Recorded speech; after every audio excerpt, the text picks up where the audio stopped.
as long as you're being a good vet, you'll make money because you're doing the right by that pet, and you know that you're doing the right thing. So I've never felt that I've had to sell something I didn't really think that dog or cat needed. And I just offer what I think is best for them, and if it's up to the client as to whether they take it or not, isn't it? But what effect do you think it's had with the online selling of drugs? Because obviously there's a big competition at the moment, and I think that's something that our followers on Holly's Army, which is our owner advice forum, they ask a lot, because there's a big disparity between the price of drugs in practice and the price of drugs online. Yeah. Okay. So I'm going to sell microphones. Okay, so if I build a big shop, call it the microphone shop, I fill it full of staff and fill it full of every microphone I can find, and I do my marketing plan and I promote it online, I promote it through the media, that's cost me already a fair amount of money. So I've got to sell that microphone with a reasonable margin that covers that back-end cost. My wages, other people's wages, the bricks and mortar, etc. And as I said, 60–70% of the £100 that comes in goes to just feeding that part of business, just to keep the practice on the ground and the people in it and it functioning. Okay, and then there's the drugs on top of that.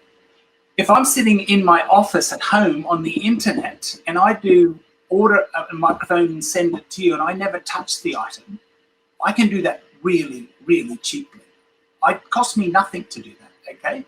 And I can probably sell some stuff below what I pay for it just to get you as a customer, because I know on the back end you'll be buying other stuff at a higher margin, etc. Short answer, it's a totally different business model. Therefore, the cost of items will be different. Now, so why would you buy anything from the vet? Okay, one, convenience. If you're there anyway, and the vet says you need a 2-week course of antibiotics, are you going to go online and buy that? Maybe you could, but you need it and you need it now. That would be sensible to buy. Is it that much different?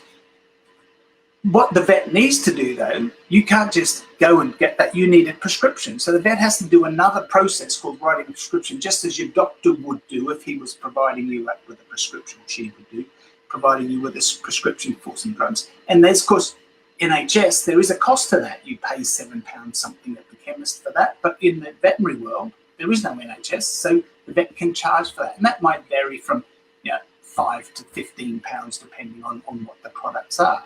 So that would be other ways. But of course, what you've got to do is then take that prescription, go online, submit the prescription, get it delivered to you, etc. So if the convenience is worth it, and I would say for long-term medication, so particularly arthritis drugs, okay, it probably makes sense if your animal's on long-term medication to set up a situation with your vet, say, I need a prescription on a regular basis.